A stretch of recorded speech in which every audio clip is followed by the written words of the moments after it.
നമ്മൾ കഴിഞ്ഞ ക്ലാസ്സിൽ മാസ് വെയിറ്റ് ഇതൊക്കെയാണ് പറഞ്ഞു നിർത്തിയത്. അതിൻ്റെ ചോദ്യം എങ്ങനെയാണ് വരിക എന്നുള്ളത് ഞാൻ പറഞ്ഞിരുന്നു. നമുക്കിത് ഒന്നുകിൽ ഇതിൻ്റെ ഡെഫിനിഷൻ, അല്ലെങ്കിൽ ഇത് തമ്മിൽ കമ്പാരിസൺ ചെയ്യാൻ, അല്ലെങ്കിൽ ഇതിൻ്റെ ഡിഫറൻസ്, ഇങ്ങനെയൊക്കെ പറഞ്ഞിട്ട് തന്നെയാണ് നമുക്ക് 5 മാർക്കിൻ്റെ ക്വസ്റ്റ്യനായിട്ട് നമ്മളോട് ചോദിക്കുക. ഒരു 10-20 മാർക്ക് 25 മാർക്കോളം നമുക്ക് ഈ സയൻസിൽ നിന്ന് തന്നെ ചോദിക്കും. അപ്പോൾ ഇത് കാണാതെ പഠിച്ചാൽ തന്നെ നമുക്ക് ബേസിക് മാത്സ് നമുക്ക് പാസ്സാവാം. സയൻസ് മാത്രം പഠിച്ചാലും മാത്സ് മാത്രം പഠിച്ചാലും നമുക്ക് ബേസിക് മാത്സ് പാസ്സാവാൻ പറ്റും. പക്ഷെ അപ്പോൾ രണ്ടും കൂടി ജസ്റ്റ് ഒന്ന് പഠിച്ചു കഴിഞ്ഞാൽ നമുക്ക് നല്ല മാർക്കോട് കൂടിയിട്ട് തന്നെ പാസ്സാവാനായിട്ട് പറ്റും കേട്ടോ. അപ്പോൾ ഇതൊന്ന് ജസ്റ്റ് ഒന്ന് വായിക്കാനുള്ളൊരു സമയം നിങ്ങൾ എങ്ങനെയെങ്കിലും കണ്ടെത്തണം. അപ്പോൾ നമ്മൾ ഇന്നലെ സാന്ദ്രത വരെയാണ് നമ്മൾ ഇന്നലെ പറഞ്ഞു നിർത്തിയത്. അതിൻ്റെ കുറച്ച് ഡെൻസിറ്റിയുടെ വാല്യൂസ് നമുക്കിതിൽ കൊടുത്തിട്ടുണ്ട്. അതിൽ ആവശ്യമുള്ളത് മാത്രം നോക്കിയിട്ട് ഞാൻ ടിക്കിട്ട് തരാം, അത് മാത്രം നിങ്ങൾ പഠിച്ചാൽ മതി. അതുപോലെ തന്നെയാണ് നമ്മുടെ മുൻപ് നമുക്ക് യൂണിറ്റുകളും തന്നിട്ടുണ്ട്. ഇതിലും ആവശ്യമുള്ളത് മാത്രം ഞാൻ ടിക്കിട്ട് തരാം, അത് മാത്രം നിങ്ങളൊന്ന് ഇമ്പോർട്ടൻസ് കൊടുത്തിട്ട് പഠിക്കുക. ബാക്കിയുള്ളതൊക്കെ ഒന്ന് വായിച്ച് നോക്കി വയ്ക്കുക, എവിടെയെങ്കിലും മെമ്മറിയിലൊക്കെ കിടന്നാൽ നല്ലതല്ലേ. പിന്നെ വരുന്നത് ഇനി നമ്മൾ ഇന്ന് എടുക്കാൻ പോകുന്നത്, ഇപ്പോൾ അടുത്ത നമ്മുടെ ഒരു ഇതെന്ന് പറഞ്ഞു കഴിഞ്ഞാൽ വർക്ക് എന്ന് പറഞ്ഞാൽ എന്താണ് വർക്ക് അല്ലേ?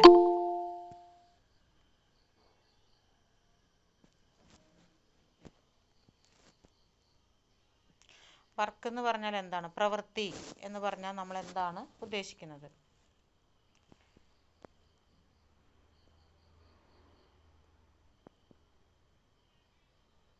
അപ്പോൾ അവരതിനൊരു പേര് വെച്ചിട്ടാണ് പറയണത് കേട്ടോ. അതിനൊരു ആ പേരിൻ്റെ ഒരു ലെറ്റർ വെച്ചിട്ടാണ് അവരതിനെ പറയുന്നത്. അതായത് എഫ് എന്ന ബലം ഒരു വസ്തുവിൽ പ്രയോഗിച്ചപ്പോൾ ബലത്തിൻ്റെ ദിശയിലേക്ക് എസ് ദൂരം നീങ്ങിയെങ്കിൽ നമുക്കതിനെന്ത് പറയാം? അതിൻ്റെ അവിടെ ആ വർക്ക് ചെയ്യപ്പെട്ടു എന്ന് നമുക്ക് പറയാം. അതായത് നമ്മളൊരു വസ്തുവിനെ നമ്മൾ എന്ത് ചെയ്യാണ്? തള്ളോ അല്ലെങ്കിൽ അതിലൊരു ബലം കൊടുക്കുകയാണ് ഏതെങ്കിലും ഒരു വസ്തുവിൽ. അത് എഫ് എന്ന് പറഞ്ഞിട്ട് അവരതിനെ സൂചിപ്പിക്കുന്നതാണ്. ഫോഴ്സ് എന്നുള്ള രീതിയിൽ എഫ് എന്ന് പറഞ്ഞിട്ട് സൂചിപ്പിക്കുന്നതാണ്. നമ്മൾ ഏതെങ്കിലും ഒരു വസ്തുവിൽ നമ്മളൊരു ബലം കൊടുക്കുമ്പോൾ ആ വസ്തു എന്ത് ചെയ്യാണ്? ചലിക്കുന്നു അല്ലേ? അത് നീങ്ങുന്നു, അത് മൂവ് ചെയ്യുന്നു എങ്കിൽ അവിടെ നമ്മൾ എന്ത് കൊടുക്കുന്നുണ്ട്? ആ വർക്ക് ചെയ്യപ്പെടുന്നു. അത് ആ മൂവ് ചെയ്യുമ്പോഴാണ് നമ്മൾ ആ വർക്ക് ചെയ്തു എന്നുള്ളത് അറിയണേ അല്ലേ? അപ്പോൾ നമ്മളൊരു വസ്തുവിൽ ബലം കൊടുക്കുമ്പോൾ അതിനവരൊരു പേര് പറഞ്ഞ് സൂചിപ്പിക്കുന്നതാണ് കേട്ടോ. എഫ്, ഫോഴ്സ് എന്ന് പറയണത് ബലം അല്ലേ? എഫ് എന്ന ബലം നമ്മളൊരു വസ്തുവിൽ പ്രയോഗിച്ചപ്പോൾ ആ വസ്തു നീങ്ങുകയാണ്, അതായത് മൂവ് ചെയ്യുകയാണ്, അതിന് അനക്കം വരികയാണ്. അത് എത്ര ദൂരം അനക്കം വരുന്നുണ്ട്? എസ് ദൂരം നീങ്ങിയെങ്കിൽ നമ്മൾ അവിടെ എന്ത് ചെയ്യപ്പെട്ടു? വർക്ക് ചെയ്യപ്പെട്ടു എന്ന് നമുക്ക് മനസ്സിലാക്കാം. ഇനി എന്താണ് പറയണത്? വർക്ക് ഡൺ, ആ വർക്ക് ചെയ്യപ്പെട്ടു അല്ലേ? അതാണ് വർക്ക് ഡൺ എന്ന് പറയുന്നത്. Is equal to force into distance. അപ്പോൾ നമ്മൾ വർക്ക് ഡൺ, അതായത് ആ ചെയ്യപ്പെട്ട വർക്ക് എത്രയാണെന്ന് കണ്ടുപിടിക്കാൻ നമ്മൾ എന്ത് ചെയ്യണം? ആ ഫോഴ്സ്, നമ്മൾ എത്രയാണോ കൊടുത്ത ഫോഴ്സ് അത് നമ്മൾ ഫോഴ്സ് കൊടുത്തപ്പോൾ അത് എത്രയാണോ മൂവ് ചെയ്തത് അതുകൊണ്ട് ഗുണിച്ചു കഴിഞ്ഞാൽ നമുക്ക് എന്ത് കിട്ടും? എഫ് ഇൻറ്റു എസ് കൊടുത്തു കഴിഞ്ഞാൽ നമ്മൾ ആ ചെയ്ത പ്രവൃത്തി എത്രയാണെന്നുള്ളത് നമുക്ക് കിട്ടും. ആ വർക്ക് എത്രയാണെന്നുള്ളത് മനസ്സിലായോ? വർക്ക് ഡൺ, നമ്മൾ വർക്ക് ചെയ്യപ്പെട്ടു എന്ന് പറഞ്ഞു. എങ്ങനെ ചെയ്യപ്പെട്ടത്? നമ്മളൊരു വസ്തുവിൽ ബലം കൊടുത്തു, ആ വസ്തു എത്ര ദൂരം മൂവ് ചെയ്തതെന്നുള്ളത് നമ്മളത് നോട്ട് ചെയ്ത് വെച്ചു.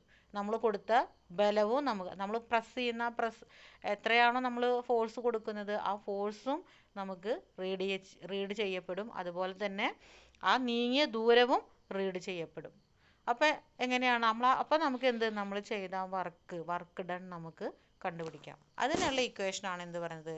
Force into distance. ഫോഴ്സ് എന്ന് പറഞ്ഞാൽ നമ്മൾ കൊടുത്ത ബലം, ഡിസ്റ്റൻസ് എന്ന് പറഞ്ഞു കഴിഞ്ഞാൽ എന്താ പറഞ്ഞത്? എത്ര ദൂരമാണോ നീങ്ങിയത് അതാണ് അതിൻ്റെ ഡിസ്റ്റൻസ്.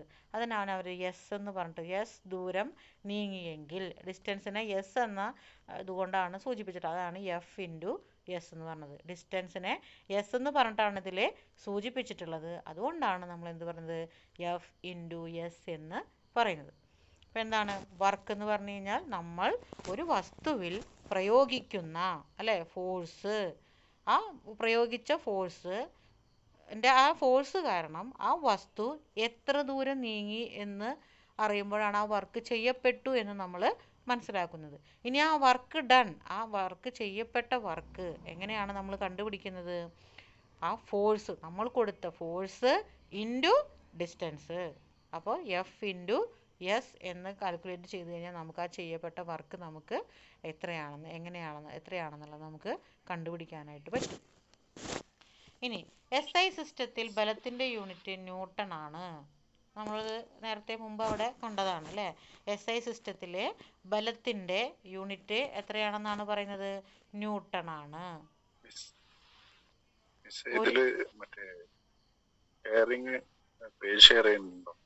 ഓലോ കിട്ടുന്നില്ല. ആദ്യത്തെ മാത്രമേ കിട്ടിയത്. ഇന്നലെ എടുത്ത മാത്രമേ കിട്ടിയത്. ആണോ? മില്ലിമീറ്റർ 1 സെന്റിമീറ്റർ ആ പേജ് മാത്രമേ. അതെല്ലേ, ഒരു മിനിറ്റ്. ഓക്കെ, അപ്പോൾ നമ്മൾ പറഞ്ഞു വന്നത് വർക്കിനെ കുറിച്ചിട്ടാണ് നമ്മൾ പറഞ്ഞത് അല്ലേ?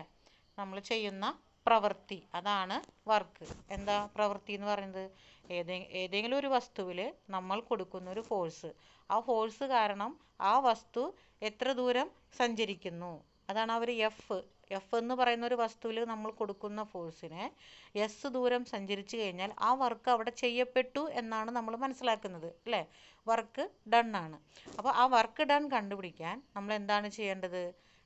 അതായത് നമ്മൾ എത്രയാണോ ഫോഴ്സ് കൊടുത്തത് ആ ഫോഴ്സ് അല്ലേ, ഫോഴ്സ് ഇൻറ്റു ഡിസ്റ്റൻസ്, എത്ര ദൂരമാണോ അത് നീങ്ങിയത്, അത് അങ്ങനെയാണ് നമ്മൾ വർക്ക് ഡൺ നമ്മൾ കണ്ടുപിടിക്കുന്നത്. അപ്പോൾ ചിലപ്പോൾ ഇക്വേഷൻ ചോദിക്കാം, ഈ പ്രവൃത്തി കണ്ടുപിടിക്കാൻ വേണ്ടിയിട്ട് നമ്മൾ കൊടുക്കുന്ന ഇക്വേഷൻ എന്താ, 1 വേർഡിൽ എങ്ങാനും ചോദിക്കാൻ സാധ്യതയുള്ളൂ കേട്ടോ. അപ്പോൾ നമ്മൾ എന്ത് എഴുതണം?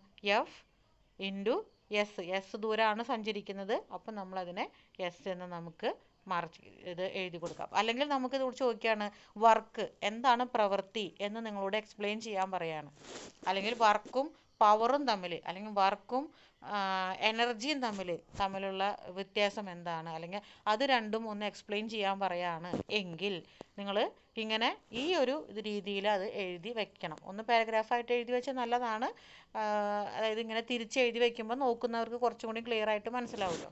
അപ്പോൾ എങ്ങനെ എഴുതണം? അപ്പോൾ വർക്ക് എന്ന് പറഞ്ഞാൽ എന്താണെന്നുള്ളത് നമുക്ക് മനസ്സിലായല്ലോ. എന്താണ്? ഒരു വസ്തുവിൽ നമ്മൾ കൊടുക്കുന്ന ആ ഒരു ഫോഴ്സ് മൂലം ആ വസ്തു എത്ര ദൂരം നീങ്ങി എന്ന് കണക്കാക്കിയിട്ടാണ് നമ്മൾ ആ വർക്ക് ഡൺ ആയി എന്നുള്ളത്, അല്ല വർക്ക് ചെയ്യപ്പെട്ടു എന്നുള്ളത് നമ്മൾ മനസ്സിലാക്കുന്നത്. ഇനി ആ വർക്ക് ഡൺ കണ്ടുപിടിക്കാൻ നമ്മൾ എന്താണ് ചെയ്യുന്നത്? വർക്ക് ഡൺ കണ്ടുപിടിക്കാൻ പ്രവൃത്തി is equal to force into distance, അതായത് എഫ് ഇൻറ്റു എസ്. ഇനി എഫ് ഇൻറ്റു എസ് കിലോഗ്രാം വസ്തുവിൽ കിലോഗ്രാം വസ്തുവിൽ 1 സെക്കൻഡിൽ ചെലുത്തുന്ന ബലം 1 മീറ്റർ പെർ സെക്കൻഡ് ആക്സിലറേഷൻ ഉണ്ടാക്കുന്നതാണ് 1 ന്യൂട്ടൺ എന്ന് പറയുന്നത്. അപ്പോൾ നമ്മൾ ഇന്നലെ പറഞ്ഞിരുന്നു ഫോഴ്സിൻ്റെ, അതുപോലെ തന്നെ നമ്മളിതിൽ വെയ്റ്റിൻ്റെ യൂണിറ്റ് പറഞ്ഞപ്പോൾ നമ്മൾ പറഞ്ഞിരുന്നു ന്യൂട്ടൺ ആണെന്ന് പറഞ്ഞിരുന്നു ഞാൻ. ഈ ഫോഴ്സിൻ്റെയും വെയ്റ്റിൻ്റെയും ഒരേ വെയിറ്റ് എന്ന് പറഞ്ഞാൽ എന്താണെന്ന് നമ്മൾ ഇന്നലെ പറഞ്ഞത്? നമ്മുടെ ഗ്രാവിറ്റേഷൻ പുള്ളിങ് ആണല്ലേ, ഭൂമിയിലേക്ക് ഉണ്ടാകുന്ന നമ്മുടെ ഗ്രാവിറ്റേഷൻ പുള്ളിങ് ആണ്. അതായത് നമ്മളെ ഭൂമിയിലേക്ക് ആകർഷിക്കുന്ന ആ ഒരു ഫോഴ്സിനെയാണ് നമ്മൾ എന്ത് പറയുന്നത്? വെയിറ്റ് എന്ന് പറയുന്നത്. ഇന്നലെ നമ്മൾ വെയിറ്റിനെ കുറിച്ച് പറഞ്ഞതാണ്. വെയിറ്റ് ഭൂമിയുടെ എല്ലാ ഭാഗത്തും ഒരുപോലെ ആയിരിക്കില്ല എന്ന് നമ്മൾ പഠിച്ചതാണ്. അപ്പോൾ ഈ വെയിറ്റിൻ്റെയും ഈ ഫോഴ്സ് എന്ന് പറഞ്ഞാൽ എന്താണ്? ബലം കൊടുക്കുക തന്നെയാണ് നമ്മൾ ചെയ്യണത് അല്ലേ? ഇതിൻ്റെ രണ്ടിൻ്റെയും യൂണിറ്റ് എന്ന് പറയുന്നത് എന്താണ്? ന്യൂട്ടൺ ആണെന്ന് നമ്മൾ പറഞ്ഞതാണ്. ഇന്നലത്തെ ക്ലാസ്സിൽ നമ്മളത് പറഞ്ഞിരുന്നു. അപ്പോൾ ആ ന്യൂട്ടനെ നമ്മൾ പറയുമ്പോൾ അതിൻ്റെ യൂണിറ്റ് പറയുമ്പോൾ നമ്മൾ എങ്ങനെയാണ് പറയുന്നത്? മീറ്റർ പെർ കിലോഗ്രാം വസ്തുവിൽ 1 സെക്കൻഡിൽ ചെലുത്തുന്ന ബലം 1 മീറ്റർ സെക്കൻഡ് ആക്സിലറേഷൻ ഉണ്ടാക്കുന്നതാണ് 1 ന്യൂട്ടൺ എന്ന് പറയുന്നത്. ഇനി ഇതവരെ കുറച്ച് എന്താ പറയുക, ഈ സയൻസ് ക്ലാസ്സിൽ ആ ഒരു നോട്ട് പോലെയാണ് എഴുതിയിട്ടുള്ളത്. വേണമെങ്കിൽ നിങ്ങൾക്ക് ഈ നോട്ടിനെ ഞാൻ കുറച്ചൊന്ന് ലഘൂകരിച്ചിട്ട് വേണമെങ്കിൽ എഴുതി തരാം കേട്ടോ. നിങ്ങൾക്ക് ഇങ്ങനെ ഇത് വായിച്ചിട്ട് പഠിക്കാൻ ബുദ്ധിമുട്ടാണെന്ന് തോന്നുകയാണെന്നുണ്ടെങ്കിൽ നോട്ടായിട്ട് വേണമെങ്കിൽ ഞാനത് എഴുതി തരാം കേട്ടോ. കാരണം ഇതൊക്കെ ഇങ്ങനെ വായിക്കുമ്പോൾ ചിലവർക്ക് ഇതിപ്പോൾ എങ്ങനെയാണ് ബലം വരുന്നത് അങ്ങനെ ഇതുണ്ട്. പക്ഷെ കുറച്ചും കൂടി ലളിതമായ ഭാഷയിലേക്ക് മാറ്റി എഴുതി തരണമെങ്കിൽ അങ്ങനെ ചെയ്യാം കേട്ടോ. ഞാനിപ്പോൾ ഈ പറയുന്ന പോലെയാണെന്നുണ്ടെങ്കിൽ പറയുന്ന പോലെ എഴുതി തരണമെങ്കിൽ നോട്ടായിട്ട് വേണമെങ്കിൽ അങ്ങനെ തരാം കേട്ടോ. അപ്പോൾ ഇതിൽ പറയണത് ഇതാണ്, നമ്മുടെ SI സിസ്റ്റത്തിൽ ബലത്തിൻ്റെ യൂണിറ്റ് എന്താണ്? ന്യൂട്ടൺ എന്നാണ് നമ്മളോട് പറഞ്ഞിട്ടുള്ളത്. ഒരു കിലോഗ്രാം വസ്തുവിൽ, ഒരു കിലോ വസ്തുവിൽ ഒരു സെക്കൻഡിൽ ചെലുത്തുന്ന ബലം, ഒരു കിലോ ഭാരമുള്ള ഒരു വസ്തുവിൽ ഒരു സെക്കൻഡിൽ നമ്മൾ കൊടുക്കുന്ന ആ ബലം എന്ന് പറയുന്നതിനെ നമ്മൾ എങ്ങനെയാണ് മെൻഷൻ ചെയ്യണത്? മീറ്റർ പെർ സെക്കൻഡ് ആക്സിലറേഷൻ ഉണ്ടാക്കുന്നതാണ്. ആക്സിലറേഷൻ എന്ന് പറഞ്ഞു കഴിഞ്ഞാൽ എന്താ ആക്സിലറേഷൻ? നമ്മൾ ഇന്നലത്തെ ക്ലാസ്സിൽ പറഞ്ഞിരുന്നു ആക്സിലറേഷൻ എന്താണെന്നുള്ളത്. അതായത് ചേഞ്ച് വരുത്തുക എന്നുള്ളതാണ്. അതായത് നമ്മളിപ്പോൾ ഒരേ സ്പീഡിൽ പോയിക്കൊണ്ടിരിക്കുമ്പോൾ നമ്മൾ ആക്സിലറേറ്റർ എന്തിനാണ് കൊടുക്കുന്നത്? ആ സ്പീഡ് മെയിൻറ്റെയിൻ ചെയ്യാനല്ലേ. ഒന്നുകിൽ അത് സ്ലോ ആക്കും അല്ലെങ്കിൽ സ്പീഡ് കൂട്ടും അല്ലേ. അപ്പോൾ അവിടെ ഒരു ചേഞ്ച് വരുത്തുകയാണ് ചെയ്യണത്. അപ്പോൾ നമ്മൾ ഈ ഒരു സെക്കൻഡിൽ കൊടുക്കുന്ന ആ ഒരു ബലം, ആ ബലത്തിനെ നമ്മൾ എങ്ങനെയാണ് അത് പറയുന്നത്? ഒരു മീറ്റർ പെർ സെക്കൻഡ്, ഒരു മീറ്റർ പെർ സെക്കൻഡിലാണ്, ഒരു സെക്കൻഡിൽ എത്ര മീറ്റർ ആണ് എന്നുള്ളതാണ് മീറ്റർ പെർ സെക്കൻഡ് എന്ന് പറയുന്നത്. അപ്പോൾ ഒരു സെക്കൻഡിൽ നമ്മൾ ഒരു കിലോഗ്രാമിന് നമ്മൾ ഫോഴ്സ് കൊടുക്കുമ്പോൾ അത് ഒരു മീറ്ററിൽ എത്ര സെക്കൻഡ് പോകുന്നു, ഇതിങ്ങനെയാണ് നമ്മൾ അതിനെ കണ്ടുപിടിക്കും. മീറ്റർ പെർ സെക്കൻഡ് എന്നുള്ളതാണ്. അപ്പോൾ ഈ സെക്കൻഡ് ആക്സലറേഷൻ ഉണ്ടാക്കുന്നതാണ്. അതായത് ഈ എത്ര മീറ്റർ, നമ്മളിപ്പോൾ ഒരു കിലോഗ്രാം ഭാരമുള്ള ഒരു വസ്തു, അതിന് നമ്മൾ എന്ത് കൊടുക്കുകയാണ്? ഒരു സെക്കൻഡിൽ നമ്മളൊരു ഫോഴ്സ് കൊടുക്കുകയാണ്. അപ്പോൾ അത് എത്ര മീറ്റർ അതിനെ സഞ്ചരിച്ചു, അതിൻ്റെ സ്പീഡിന് വരുന്നുണ്ടാകുന്ന വേരിയേഷൻ, അതിലുണ്ടാകുന്ന ചേഞ്ച്, അതാണ് അതിൻ്റെ ആക്സിലറേഷൻ എന്ന് പറയുന്നത്. ആ സംഭവത്തിനെയാണ് അതിൽ ന്യൂട്ടണായിട്ട് നമ്മൾ അതിൽ മെൻഷൻ ചെയ്യണമെന്നാണ് പറയുന്നത്. ന്യൂട്ടൺ എന്ന് പറയുന്ന അതിൻ്റെ യൂണിറ്റായിട്ട് നമ്മൾ മെൻഷൻ ചെയ്യണമെന്നുള്ളത്. ഇതാണ് അവർ ഉദ്ദേശിക്കുന്ന സംഭവം. പക്ഷെ അവർ എഴുതിയിരിക്കുന്ന ലാംഗ്വേജ് സയൻസ് ആയതുകൊണ്ട് നിങ്ങൾക്കത് വായിച്ചാൽ മനസ്സിലാക്കാൻ ബുദ്ധിമുട്ടുണ്ടെങ്കിൽ നമ്മളത് സിമ്പിളായിട്ട് നിങ്ങൾക്ക് എഴുതി തരുന്നതാണ് കേട്ടോ. ഞാൻ എഴുതി തരാം, നിങ്ങളത് ഓർത്ത് ടെൻഷൻ ആവണ്ട. ഇനി മേൽ പറഞ്ഞ സമവാക്യത്തിൽ എഫ് എന്ന് പറയുന്നത് 1 ന്യൂട്ടൺ, അതായത് ഫോഴ്സ് എന്ന് പറയുന്നത് 1 ന്യൂട്ടണും ദൂരം എന്ന് പറയുന്നത് 1 മീറ്ററുമാണ്. അപ്പം ഞാൻ നേരത്തെ എന്താ പറഞ്ഞത്? ഒരു മീറ്റർ പെർ സെക്കൻഡ് എന്നാ പറഞ്ഞല്ലേ. ഒരു സെക്കൻഡിൽ നമ്മളൊരു ആ ഒരു മീറ്ററിൽ എത്ര മീറ്ററിൽ പോകുന്നു എന്നുള്ളത്. അപ്പോൾ ഇതിൽ ഫോഴ്സ് നമ്മൾ കൊടുത്ത, ഒരു സെക്കൻഡിൽ നമ്മൾ കൊടുത്ത ഫോഴ്സ്, ഒരു കിലോ വസ്തുവിൽ ഒരു സെക്കൻഡിൽ നമ്മൾ കൊടുത്ത ഫോഴ്സ് എന്ന് പറയുന്നത് എത്രയാണ്? 1 ന്യൂട്ടനാണ് അല്ലേ.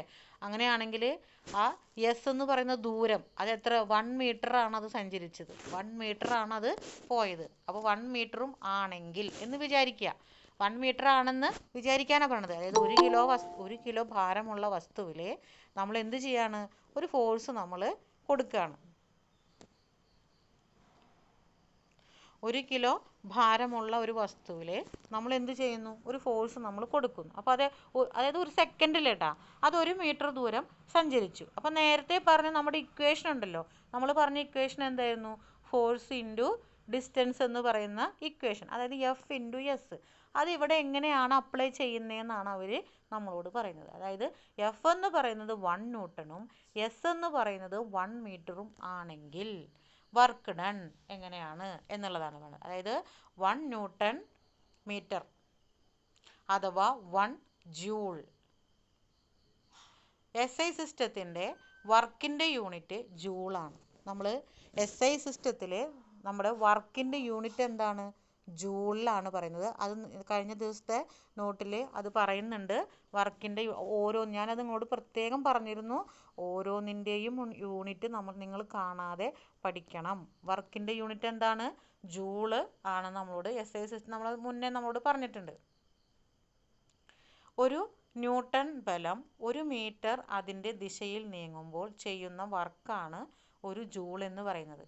അതായത് 1 ന്യൂട്ടൺ ബലം നമ്മൾ കൊടുക്കുന്ന ആ ഒരു ഫോഴ്സ് അല്ലേ, ആ ബലം 1 മീറ്റർ ദിശയിൽ നീങ്ങുമ്പോൾ, 1 മീറ്റർ ദിശയിലേക്ക് മാറുമ്പോൾ ചെയ്യുന്ന വർക്കാണ് 1 ജൂളെന്ന്. നിങ്ങൾക്ക് മനസ്സിലാവുന്നുണ്ടോ പറയുന്നത്? അതായത് നമ്മൾ ഒരു ബലം കൊടുക്കുമ്പോൾ, നമ്മളൊരു വസ്തുവിൽ ഒരു ബലം കൊടുക്കുമ്പോൾ ആ വസ്തു, ഇപ്പോൾ നേരത്തെ പറഞ്ഞ പ്രകാരം നമ്മളൊരു സെക്കൻഡിൽ നമ്മൾ ആ വസ്തുവിനെ തള്ളിയപ്പോൾ അത് 1 മീറ്റർ ദൂരം അതെന്ത് ചെയ്തു? സഞ്ചരിച്ചില്ലേ. അപ്പോൾ അവിടെ ഒരു പ്രവൃത്തി നടന്നില്ലേ, നമ്മൾ ആ ഫോഴ്സ് കൊടുത്തു, അത് 1 മീറ്റർ ദൂരത്തേക്ക് അത് നീങ്ങി. അപ്പോൾ അവിടെ എന്ത് നടന്നു? ഒരു പ്രവൃത്തി അവിടെ നടന്നിട്ടുണ്ട്. ആ വർക്കാണ് അതിനെയാണ് നമ്മൾ ജൂൾ എന്ന് പറഞ്ഞിട്ട് അതിൻ്റെ യൂണിറ്റിനെ അതിനെയാണ് നമ്മൾ ജൂൾ എന്ന് പറയുന്നത്. അതാണ് ഇതിൻ്റെ യൂണിറ്റ്. വർക്കിൻ്റെ യൂണിറ്റ് എന്ന് പറയുന്നത് എന്താണ്? ജൂളാണ്. ഈ ജൂള് കണക്കാക്കുന്നത് ഇങ്ങനെയാണെന്നാണ് പറയുന്നത്. എങ്ങനെ? നമ്മളൊരു വസ്തുവിൽ നമ്മൾ ബലം കൊടുക്കുന്നു.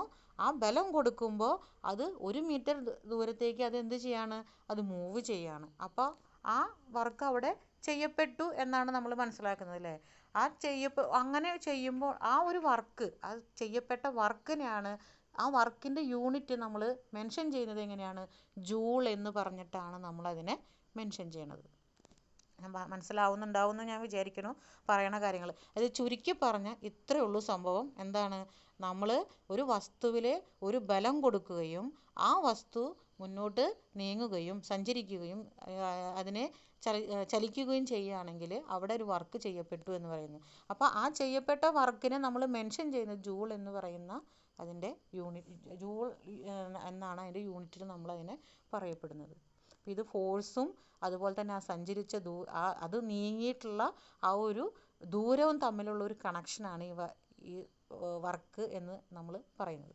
അപ്പം അതിൻ്റെ ഇക്വേഷൻ എന്ന് പറയുന്നത് ആ വർക്ക് ചെയ്യപ്പെട്ടു എന്ന് നമ്മൾ മനസ്സിലാക്കുന്നത് അങ്ങനെയാണല്ലോ.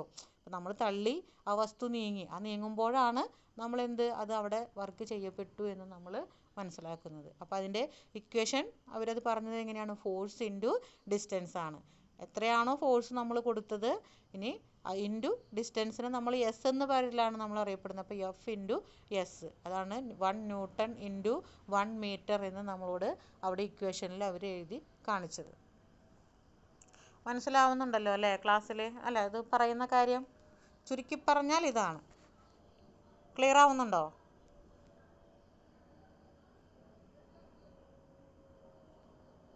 ഓക്കെ അല്ലേ? പറയുന്ന കാര്യം നിങ്ങൾക്ക് മനസ്സിലാവുന്നുണ്ടല്ലോ?